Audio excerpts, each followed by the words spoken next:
For many years, Buckingham Palace acted as if it could not hear a single thing, maintaining an impenetrable, icy silence while a modern storm raged around its ancient gates.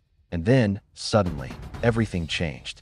Deep within the palace walls, sources reveal that official documents have finally been written, not rough drafts, not early warnings, not a temporary measure to be decided later, but final, absolute orders. These orders will forever alter the futures of two children who never asked to be part of this dynastic battle, Archie and Lilibet. According to those familiar with the inner workings of the institution, the message inscribed upon those papers is devastatingly clear.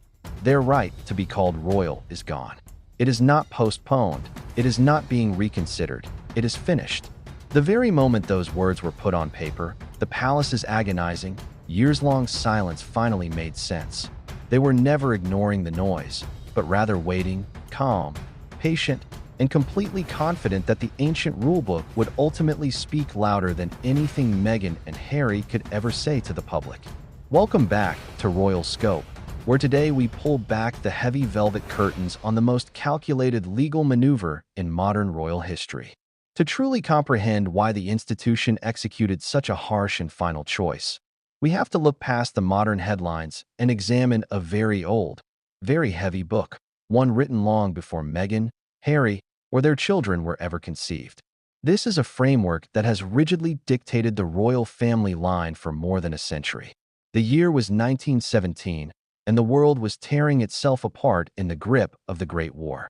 As ancient European kingdoms collapsed into rubble, the British royal family was desperately trying to protect itself from political instability, fake claimants, and internal confusion.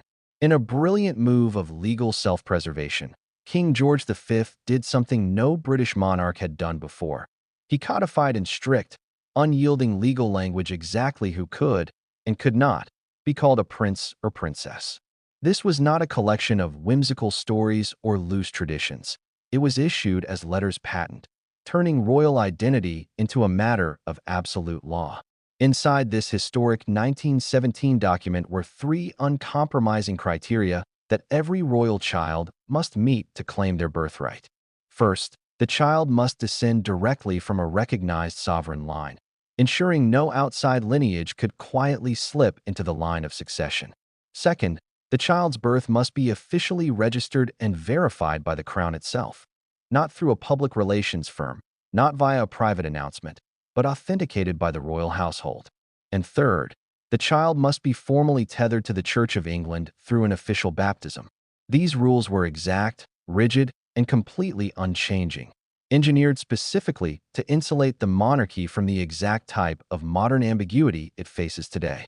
4 generations, every single royal birth followed this blueprint to the letter, with no shortcuts, no special exceptions, and no controversy, until Archie was born, and the very first fracture appeared in the royal paperwork. Archie's arrival in 2019 should have been a seamless, textbook royal event, a joyful announcement, beaming parents, and a new life welcomed into the pages of history. On the surface, that is exactly what the public saw, but deep within the legal machinery meant to secure a royal child's identity forever, something highly unusual occurred. Archie's birth certificate initially listed his mother the way most standard legal documents would, Rachel Meghan Markle. It was normal, correct, and legally sound. Yet, weeks later, the document was quietly amended, suddenly, and without any clear public explanation. Meghan's full legal name was entirely removed and replaced with a singular, grand phrase, Her Royal Highness the Duchess of Sussex. Now, vital statistics and birth certificates are normally locked away under lock and key. They do not get adjusted like school assignments, nor do they get updated like social media profiles. They are meant to be permanent historical markers.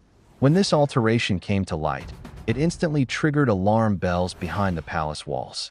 Meghan's camp claimed the palace apparatus forced the change to conform with protocol, while palace staff adamantly countered that the request came directly from the Sussexes. Both sides pointed fingers, no definitive consensus was ever reached, and the public was left guessing. But to the guardians of the crown, the blame didn't matter. What mattered was that a royal birth record had been compromised. Once an official royal archive is clouded by doubt, that doubt becomes a hairline fracture, one that slowly spreads, grows, and eventually threatens to bring the entire structure crashing down. By the time Lilibet was born in 2021, the palace had already mastered a powerful lesson: silent sea.